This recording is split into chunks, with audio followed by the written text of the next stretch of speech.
We're running late on that review, aren't we? Are we? A little bit. Shit. Think he's gonna get angry? You know him, yeah. Probably will.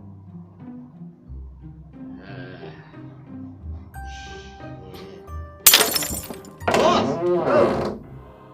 Get to work, lazy bones.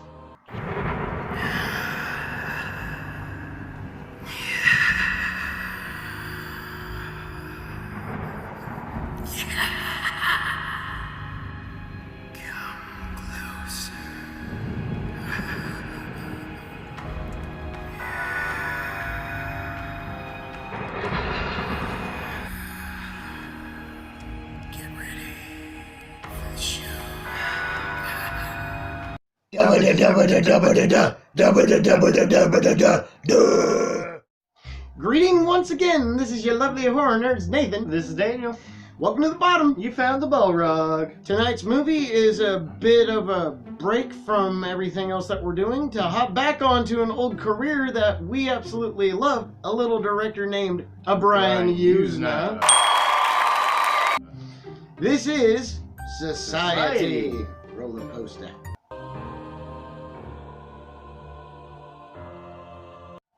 A young man, worried about his family becoming a part of a monstrous cabal, is set on a foot race to uncover clues and discover these mysteries that need to be solved before it's too late. This movie comes to you from Brian Yuzna. Again, we have been kind of following this guy's career, and there is more to come, I assure you. This is one of his early ones, dated 1989. This film is a little bit of metaphor, blatantly open-faced, as if it were a meatball sub. It is absolutely filled with set cheese, however, and this is overflowing with it. This movie came from the 1980s, and it is a clear product of it, all the way down from the way that people wear tennis shorts, all the way down to every single mullet in this place. Oh yeah. This place is Aquanet City. This is retro, baby. Everything that you loved about the 80s, if you thought about rich society, this is probably what they were wearing. The key fashions and everything. Oh. Just watch those back episodes of Dynasty. Maybe you'll figure it out. Big houses, big cars, lavish lifestyles. But things seem to be afoot with one of our main characters played by. He is currently worried about his family life. At home, things seem to be going strange from here and there. He walks into the bathroom on his sister. She was able to twist her torso around, what, 180 degrees? He opens the door and everything's back to normal.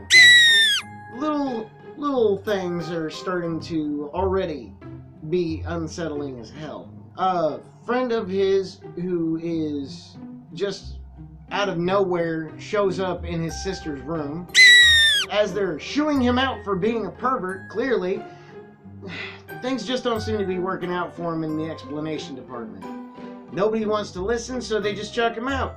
Later on that day, he's in school, and he is talking to one of his friends afterwards, saying, "Meet me here." Right. So he meets him at the beach, and he's got this recording. Now, this recording doesn't seem to be making a lot of sense. It sounds like the grossest thing I've heard today, at least.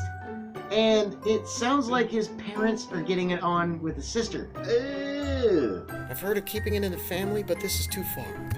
Yeah, pretty nasty. Yeah. All the way down to some squishy noises, and it's just rough to listen to. Oh my god, you thought this movie was brought to you by Brazzers or something. Yeah.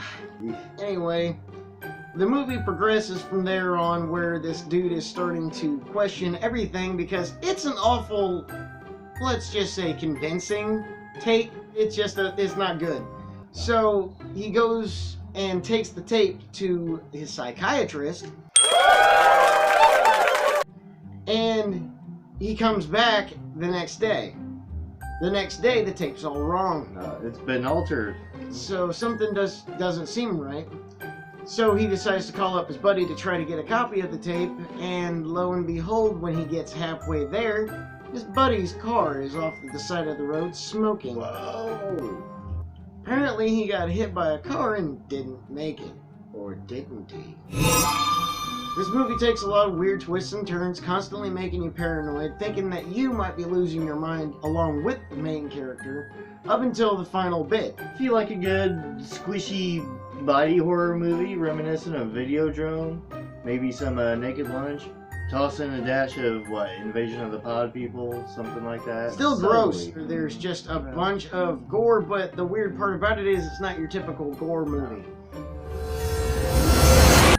It is indefinitely brought to you by somebody who's amazing at their job, and you've probably seen a lot of his work throughout the 1980s.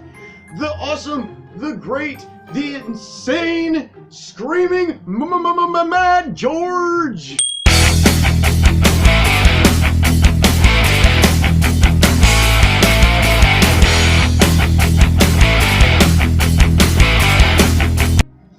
This dude's work put me through the 80s and through the 90s. And when I was growing up and like really getting into gore, this guy was amongst Tom Savini, like Rob Bottin and Rick Baker and all those guys.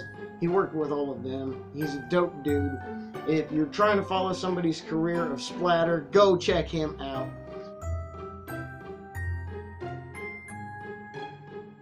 If you're a big time horror nerd, you already know who he is. But he did the effects work in this, and I gotta tell you, it shows. From the batshit crazy body changing and morphs, they, keep in mind, did all of this in practical effects. Yeah. No CG, baby. Yep. That just didn't exist, and it was all blue screen. You know, we don't have the E.T. or the Poltergeist budget for this one in particular. And it kind of shows, but they did put forth a lot of work, and I gotta be honest, it's worth checking out. So, if you've got Shudder, if you've got Tubi, if you've got basically any public apps, Fine. it's fine. Fine. We love doing this. Fine. Yeah. Anyways, I give this movie a good 6 out of 10. I've always given this movie a solid 7 out of 10. 7. And the reason why is because I saw this movie a long time ago, and I kind of forgot about it. And then I came across it lately, and I watched it probably 2 or 3 times recently. It's still pretty weird and worth a watch. If you get the chance, go check out Society. Check it out. And be careful out there, because you never know who in society might be out to get you. It's like the old adage goes, just because I'm paranoid doesn't mean there isn't someone following me. That's true. Till next time, see ya. Bye.